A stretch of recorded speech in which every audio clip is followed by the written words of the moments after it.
A court clerk left a voicemail asking me to return a call about a scheduling clarification. I sat at my kitchen table and pressed replay. The clerk mentioned a room number and a continuance date that did not match my file. I pulled a red-tabbed folder from under the placemat and checked the header. Same room, same date. If I called back now, the record would correct itself publicly. If I waited, someone else would speak first. I slid the folder closed and washed my mug instead. "Please call before close of business," the voicemail said. The dishwasher hummed at 6:45, same as every weeknight. I dried my hands on a towel and checked the custody calendar taped inside the pantry door. Thursday was blank. No note, no switch.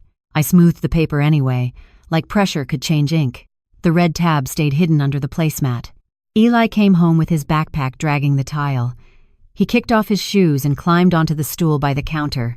I poured him apple juice, watched the level stop just under the rim. He whispered like the walls could hear him. "Dad has a lover." I kept my face still. I slid the carton back into the fridge and capped it. "Finish your homework," I said. Control mattered more than reaction. Later, after he slept, I opened the folder a crack. Not enough to read, just enough to feel the edge of paper. A courtroom number, a date that belonged to me and someone else. I smiled, because timing is a form of proof. At 9:32, my phone buzzed again. Same number, same calm voice asking me to call before close of business tomorrow. I turned the placemat straight and left the folder where it was. By 7:10 the next morning, I had already folded 2 lunches. Turkey on wheat for Eli, yogurt and grapes in a separate cup because he hated mixed textures. I snapped the lid shut and set it on the counter beside my keys. My phone sat face down near the sink. The voicemail from the court clerk was still there, a small red dot like a warning light. I did not call. Not yet. I poured coffee, watched the brown line climb the mug, and tried to keep my breathing quiet. Eli swung his legs under the table, sneakers tapping the chair rung. He hummed while he ate, like he had not handed me a grenade last night. I slid the red-tabbed folder into my tote bag under a stack of permission slips. The weight of it pressed against my hip as I walked him to the car. 7 years old, and he picked the exact word, lover. Traffic on Preston Road crawled like always, brake lights blinking in a tired rhythm. At 8:26, I pulled into the elementary school drop-off line. I watched the crossing guard lift her sign. I watched Eli's backpack bounce as he climbed out. Before he shut the door, he leaned back in. "Don't tell Dad I told you," he whispered. I pinched the zipper on his lunchbox and closed it. "I won't," I said, and meant it the way you mean a promise to your own skin. At 3:41, I was back in the pickup lane, inching forward with every stop-and-go beep. A white sedan cut in front of me, too close. I stared at the vanity mirror and saw my mouth held tight, like I was biting down on something invisible. When my turn came, a staff member waved me out of line. "Miss Cole?" she asked, peering through the window. "Front office, please." My fingers tightened around the steering wheel. I nodded and followed the orange cones to a side parking lot. I parked under a tree that dropped sticky pods on my windshield. Inside, the air smelled like dry erase marker and hand sanitizer. A sign-in binder sat open on the counter. I took the pen that was chained to it and wrote my name anyway, slow and neat. My hand wanted to shake. I made it behave. Principal Dana Whitlock appeared in the doorway with a smile that did not reach her eyes. She held a thin manila folder against her chest like it was a shield. "Marissa," she said softly, "can you come back with me?" I followed her down a short hallway lined with student art. Paper suns, crayon houses, a drawing of a family with 2 stick-figure adults and 1 tiny kid between them. The counselor's office door was half open. Aaron Lasky sat at a small round table with a yellow legal pad and a cup of sharpened pencils. Ron Patel was there too, standing near the window with his arms folded, like this was a security concern. And then I saw Paige. She was perched in a plastic chair by the wall, hair glossy, leggings perfect, phone in her hand like she owned the room. She smiled when she saw me, the kind of smile that asks a question without moving its lips. Dana gestured to the empty chair at the table. I sat. My tote bag brushed my knee. The red-tabbed folder inside felt hotter than paper should feel. Erin slid her pad closer. "Thank you for coming," she said. Her voice was calm, practiced. "We need to clear up a pickup authorization question from last Thursday. Last Thursday." Blank square on my pantry calendar. I hooked my finger under my tote strap and kept my face still. "Okay, said. Dana opened the manila folder and pulled out a printed sheet with a grid. Names, dates, times. She tapped one line with a pink nail. 4:42 p.m., she said. Eli was picked up. My throat went dry. By who? I asked, even though I could feel Paige's eyes on me like a thumb pressing bruised skin. Ron leaned forward a fraction. His badge clipped to his belt caught the light. We need to confirm, he said, voice firm. This is about procedure. Erin lifted her eyes to mine. A woman signed in, she said. Not you, not your ex-husband. I haven't braided. I stared at the sheet until the numbers blurred. 4:42. The time was too specific to be a misunderstanding.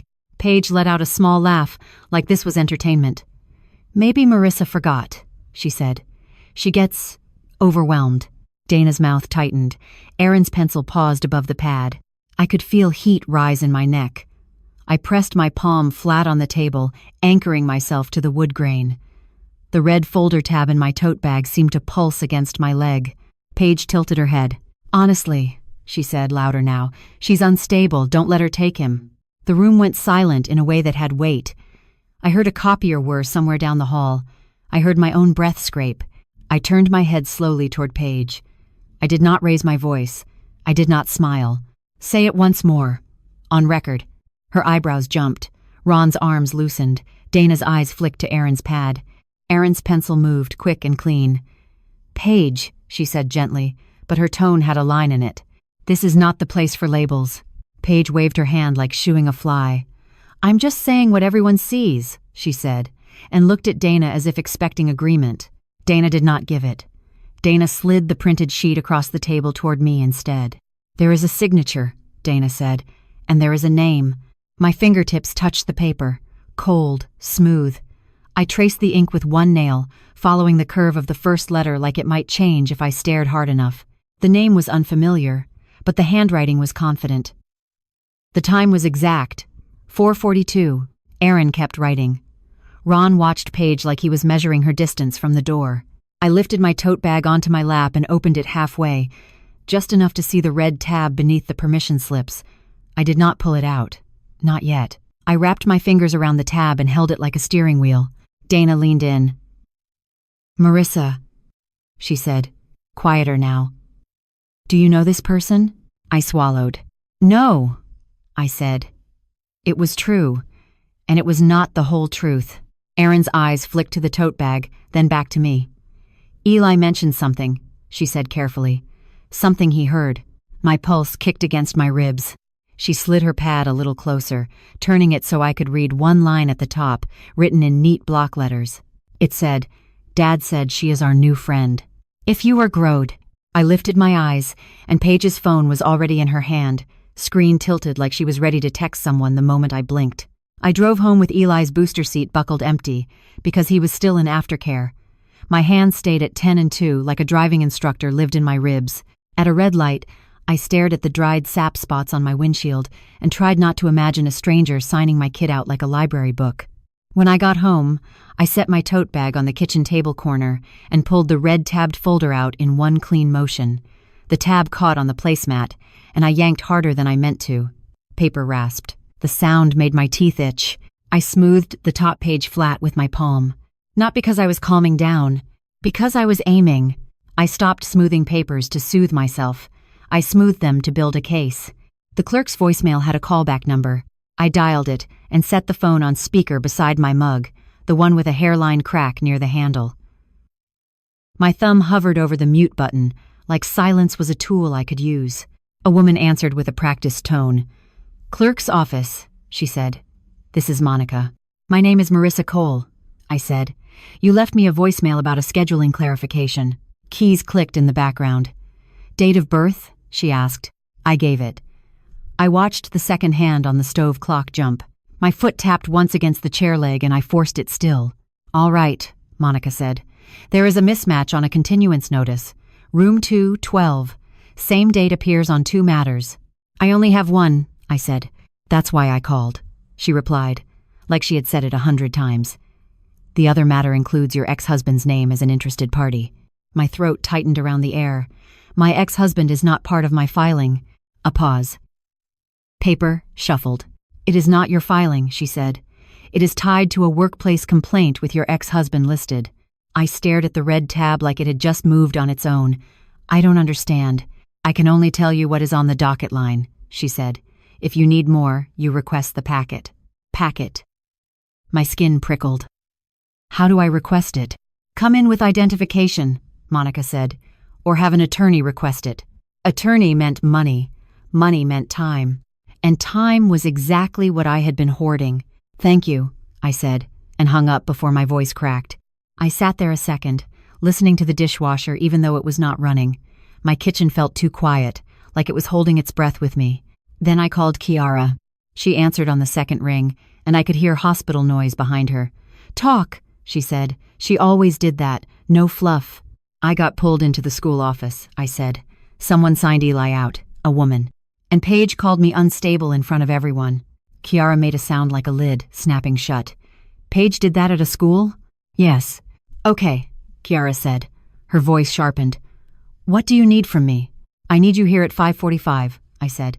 "I need you to sit at this table with me and not let me shrink." "I'm off at 5, she said. "I'll be there." "What else?" I looked down at the folder. "The court clerk said there is a workplace complaint tied to my ex-husband. Where Vermand." Kiara went quiet for half a beat. "A complaint like ethics? Like harassment?" "I don't know," I said. "But it has a packet." "Then we get the packet," Kiara said. "You do not guess, you document." My fingers tightened on the red tab. Document. That word landed inside me like a key turning. At 4:32, I picked Eli up from aftercare and buckled him in. He was sticky with fruit snacks and tired honesty. He stared at my face like he was checking for weather. "Am I in trouble?" he asked. "No," I said. "You're safe." He blinked slowly. "Dad said not to say it." I kept my eyes on the road. What did Dad say exactly? Eli's voice dropped the way it did when he told secrets. He said, "That's our new friend Alyssa." The name hit the inside of my skull. "Alyssa," I repeated, like I was tasting it for poison. Eli nodded. "She had a shiny badge," he added, "and a red lanyard." A badge. A red lanyard. The same kind I used to wear at the dental office when corporate auditors came through. My fingers tightened on the steering wheel until my knuckles paled. When we got home, Eli ran inside to the television. I washed my hands twice and still felt dirty. I opened my laptop on the kitchen table corner and typed my ex-husband's name into the search bar with the kind of care you use around broken glass. Nothing helpful. Nothing clean. So I did what I hated doing. I reached into my own past. I still had an old email thread from when we were married, back when his workplace sent family announcements and benefit reminders. I had never deleted them. I had just filed them away, like receipts, like proof that I once trusted him. I searched his workplace name. My inbox loaded slowly, spinning like it was deciding whether I deserved to see. One subject line popped up, bold and blunt. "Confidential. Workplace complaint intake, Alyssa Hart." I stared at it until my eyes watered. Confidential. The word sat there like a locked door. The name matched my son's whisper. The date on the email was last Thursday. The same Thursday my pantry calendar showed blank. My hand went to the red tab automatically. I pulled the folder open fully for the first time, heart hammering, and the top page had the same room number, the clerk said. Room 212. Same date. 2 matters. 1 name. Kiara arrived at 5:46, still in scrubs, hair pulled back tight. She stepped into my kitchen, took one look at my face, and set her bag down without speaking. She pulled a chair out and sat across from me like she was bracing for impact. I slid my laptop toward her and tapped the screen with one finger. Kiara read the subject line once, then again.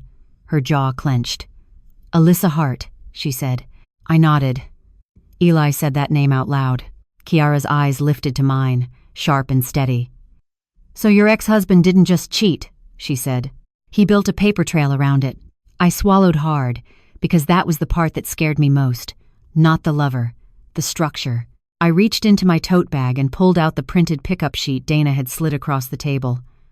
I set it beside the laptop. 2 documents, 2 different institutions. Same week, same secret. I smoothed both pages flat, slow and deliberate, and for the first time I felt the shift. I was not waiting anymore. I was choosing the day. And then my phone buzzed with a new email notification, and the preview line said, "Meeting confirmation. Alyssa Hart, room 212. Kiara left her scrubs on my chair like a warning flag. I waited until Eli fell asleep. Then I sat at the kitchen table corner with my laptop open and the red tabbed folder beside it. The email preview line kept replaying in my head, like a song I hated but could not turn off. Meeting confirmation. Room 212. I printed it anyway. The printer whined, spitting out warm paper that smelled like toner and trouble. I smoothed the page flat and circled the date with a pen so hard it almost tore. At 6:15 the next morning, I packed Eli's lunch and checked my bank app while the toaster clicked. The balance looked normal. That almost made me angrier, because secrets love normal. I tapped into transactions and scrolled, slow. Grocery, gas, a streaming charge I forgot to cancel. Then I saw a repeating transfer that had not been there last month. $250, every Friday. Same memo line. I took a breath and opened my calendar. I counted backward by weeks, like I was counting bruises. Every Friday, $250 disappeared like a habit. At 8:35, I dropped Eli at school and did not go straight to work. I drove to a strip mall off the tollway, where an attorney's office sat above a dry cleaner. The lobby smelled like lemon disinfectant and old carpet. I held my tote bag tight, like it could keep the story from spilling out. The receptionist slid a clipboard toward me. I took the pen and wrote my name, then wrote my ex-husband's name underneath, because pretending he was not involved had gotten me nothing. A door opened. A woman in a navy blazer stepped out and offered her hand. "Lila Hart," she said. My stomach dipped at the last name. Hart. Alyssa Hart. I gripped the strap of my tote bag harder, like my fingers could pinch the coincidence into a bruise. "I'm Marissa Cole," I said. Lila led me into a small office with a glass desk and a single framed print of downtown Dallas. She pointed to a chair. I sat and pulled the red-tabbed folder out like it was a weapon I had finally decided to use. I slid the printed pickup sheet across first, then the email subject line, then the clerk voicemail number I had written on a sticky note. Lila did not touch anything at first. She watched me the way people watch a dog that might bite. "You said this is an ex-husband," she said. "Yes," I answered. "We share custody. Thursdays are his." Except last Thursday wasn't. Lila picked up the pickup sheet with 2 fingers and scanned it. 442, she said, "and this name is not on the authorized list." "And my son," I said, voice tight, said his dad called her. "Our new friend." Lila set the paper down and leaned back. "What do you want," she asked, "to happen?" I opened my mouth, then closed it. That question was a trap if I answered with feelings. "I want the record corrected," I said. "I want custody protected, and I want his story to stop moving faster than the truth." Lila nodded once, like that was a language she respected. "Then we do not chase him," she said. "We anchor him." She tapped the red-tabbed folder lightly, not opening it yet. "This room number issue," she said. "If a clerk told you there are 2 matters, we request the docket packet. We do it clean. We do it fast." "And the school," I said. "We request their documentation," she said. "Also clean. Also fast. Your ex-husband's sister calling you unstable in that room helps you more than it helps her." My cheeks heated. I hated that she was right. I pulled out my phone and opened the email thread again. I tilted the screen toward her. Lila's eyes narrowed. "Meeting confirmation," she read. "Room 212. She looked up. "Do you know what that meeting is?" "No," I said. "But the subject line says workplace complaint intake." "Workplace," she repeated, and her mouth tightened like she had tasted metal. "And your ex-husband is listed as an interested party." "Yes." Lila stood and walked to a filing cabinet. She opened a drawer and pulled out a blank intake form. She slid it across the desk and pointed to a line. "List every institution that has touched this," she said. "School, court, workplace. Anyone else?" I wrote. My hand moved steady, but my knee bounced under the desk. I could feel the old people-pleaser version of me trying to apologize for existing, trying to soften every sentence. I did not let her speak. When I finished, Lila took the form and nodded. "Next," she said, "we need financial patterns. If he is funding a second life, it often shows up as repeat transfers or hidden accounts." I saw something. I admitted. My voice dropped. $250. Every Friday. From your account? She asked. From the account we used when we were married, I said. It is still tied to some bills. Lila's gaze sharpened. Print the statements, she said. Not screenshots. Statements. I felt my throat tighten. That will mean calling the bank. Then call, she said. Her tone was not cruel. It was clean. You are not waiting anymore, remember? I nodded once, because I could not trust my voice. Back in the parking lot, the Texas heat hit my face like a slap. I sat in my car with the engine off and called the bank's customer service line anyway. A recorded voice asked me to verify my identity. I did it with my eyes closed, like prayer. A representative finally came on. How can I help you today? She asked. I need full monthly statements, I said, for the last 6 months. For which account? She asked.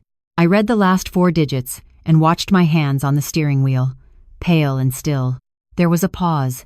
Then the representative cleared her throat. Ma'am, she said, there is also a linked account you may not be aware of. My skin went cold. Linked how? Authorized transfers, she said carefully. Weekly. I swallowed. Who is the other authorized person? She hesitated, like she was deciding how much truth I could hold. Then she said a name that landed like a weight on my chest. Alyssa Hart. I stared at the dashboard clock as it flipped to 10:12, and my phone screen flashed a new transaction alert. It read, Transfer scheduled Friday, $250. Memo, room 212. Friday came with a clear sky and a hard, clean kind of heat. I dropped Eli at school at 8:29, then drove straight downtown with the red-tabbed folder on my passenger seat like a silent passenger. The courthouse parking garage smelled like oil and sun-baked concrete. I paid $12 at the kiosk and kept the receipt, double-folded in my pocket. At 9:12, I stood in the hallway outside room 212. People moved past me with paper stacks and coffee cups, talking like their lives were not cracking open. Lila met me by the clerk window with a thin envelope and a calm face.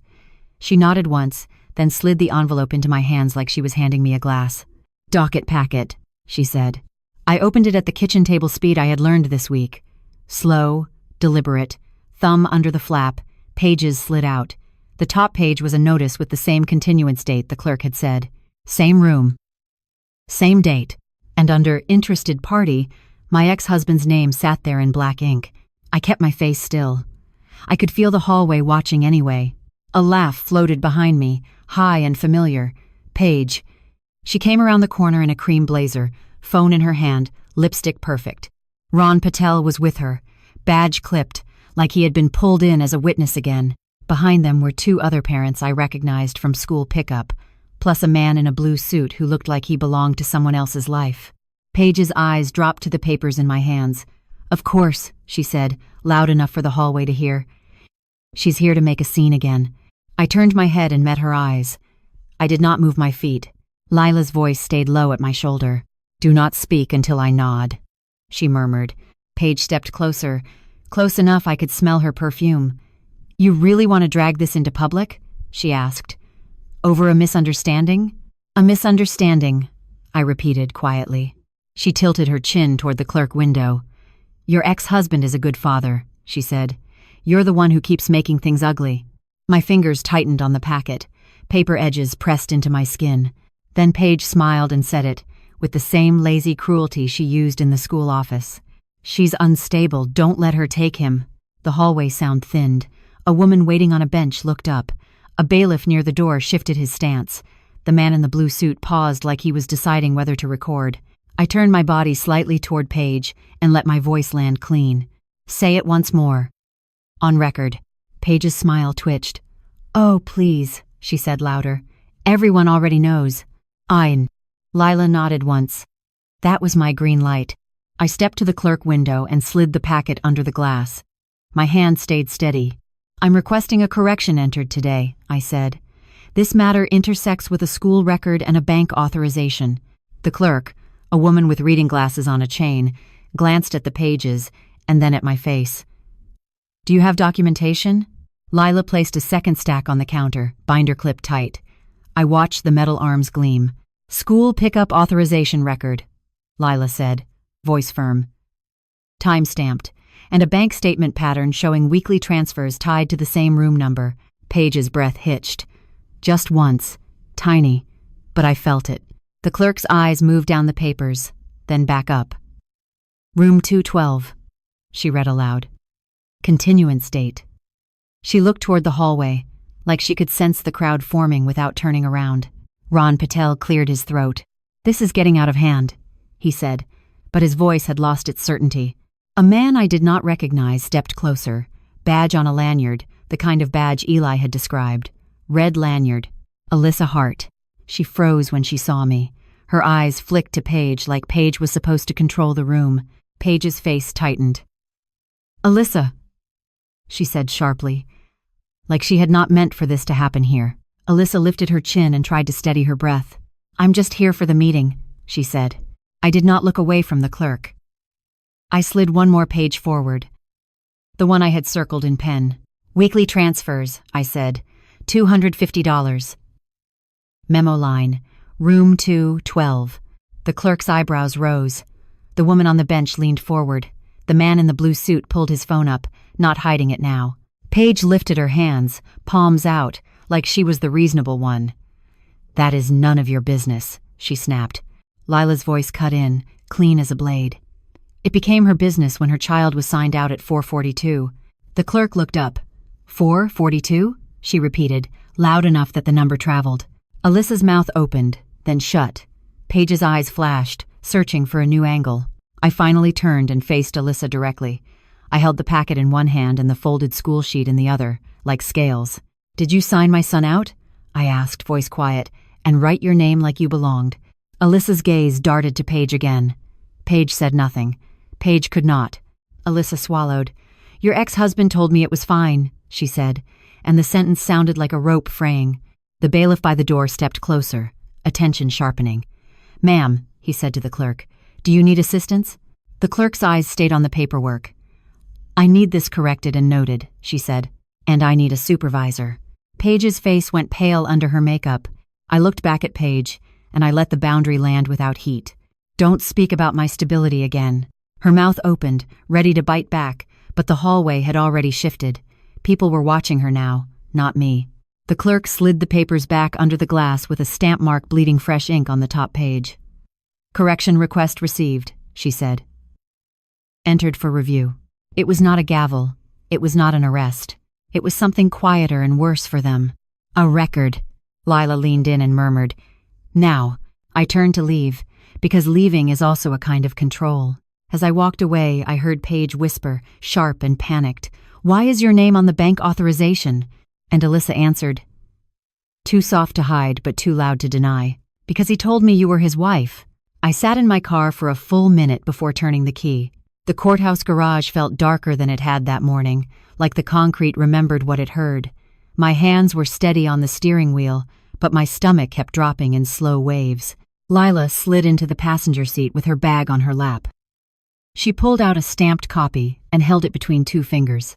"Entered for review," she said, and logged. I stared at the fresh ink, still slightly glossy at the edge. "So it exists," I said. "It exists," she confirmed. "That is the point." As it cleated, outside the windshield, Paige stood near the hallway doors, phone glued to her ear. She did not look in my direction. She looked past me, like I was a problem she had not solved fast enough. Alyssa was gone. Lila's voice stayed calm. "Next step is quiet," she said. "School gets notice that pickup authorization is restricted. Your ex-husband gets a formal boundary. No drama, just paper." I nodded once, because my old self would have begged for reassurance. My new self did not need it. I needed a schedule that could not be hijacked. When I got back to the elementary school at 3:38, the pickup lane was the same slow crawl, the same sun bouncing off windshields. But I felt different in my own skin, like I had stopped apologizing to air. Dana met me at the front office window. Erin was beside her, legal pad tucked under her arm.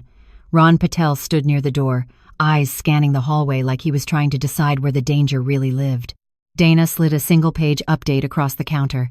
"We've adjusted the authorized list," she said. "Only you and your ex-husband. No additions without both signatures." I took the paper and smoothed it once, slow. The pen chain clinked. Erin watched my hands. Nobody could sign my child out as a new friend again. Eli ran toward me with his backpack bouncing. He looked up fast, checking my face like he always did when adults got quiet. "Are you mad at me?" he asked. I crouched and zipped his lunchbox, the same motion as yesterday. "No," I said. "You told the truth. That helps me keep you safe." He blinked hard, then leaned in. "Dad said you were going to take me away," he whispered. I stood up, heart tight, and held his hand anyway. "Nobody gets to scare you with guesses," I said. "Not anymore." On the drive home, he talked about a spelling quiz and a kid who ate glue. Normal things. I let him have normal. I kept the hard parts inside my chest where they belonged. At 5:52, my ex-husband called. I did not answer in the car. I did not answer while Eli was awake. I waited until the house settled into its evening noises, until the dishwasher started its steady hum, until Eli's bedroom door clicked shut. Then I sat at the kitchen table corner with the red tabbed folder in front of me and pressed accept. "What did you do?" my ex-husband asked. His voice sounded calm, but the edges were sharp. "I corrected what was wrong," I said. "You embarrassed my family," he snapped. "Paige is losing her mind." I picked up my mug and felt the hairline crack under my thumb. I set it down carefully. "You embarrassed yourself?" I said. "You told a stranger she was your wife." He went silent. A long, thin silence. Then he tried the old move. "You're twisting things," he said. Alyssa misunderstood. "I'm not arguing with your story," I replied. "I'm living in the record." He exhaled hard, like I had hit a nerve. "You can't control who I see," he said. "I'm not trying," I said. "I'm controlling access to our child." He started to talk again, faster now, trying to outrun the truth. I let him burn his own oxygen. When he paused, I spoke once, clean. "Don't speak about my stability again." "You can't," he began. "I can." I cut in. And I did. Another silence. I could hear his breathing, uneven now. I could picture him standing in his kitchen, phone to his ear, realizing the ground had shifted and it was not shifting back. "What do you want?" he asked finally. I looked down at the red tab. I touched it, then slid it back under the placemat, the way it had lived there before the whisper changed everything. "I want Thursdays to be exactly what the schedule says," I said. "I want school pickup to be boring. I want your choices to stop touching my son." He swallowed. I heard it. He tried to hide it, but I heard it. "We'll talk through attorneys," he muttered. "Good," I said, and ended the call. I did not sit there trembling. I did not stare at the wall. I stood up and carried my mug to the sink. I washed it slowly, soap sliding over ceramic. I rinsed until the water ran clear. I dried it with the same towel I used every night. Then I went back to the kitchen table corner, smoothed the single-page school update one last time, and put it in the folder. I did not win with a speech. I won with a record. At 9:24, I checked on Eli. He was sprawled sideways on his bed, one sock half off, breathing soft. I pulled the blanket up to his shoulders and stood there for a second with my hand on the doorframe. In the hallway, the house was quiet again, not empty, not tense, just quiet, like it had stopped bracing. I turned the light off and walked back to the kitchen. The placemat was straight. The red tab was hidden, the mug was clean, and for the first time in a long time, Friday did not feel like a threat.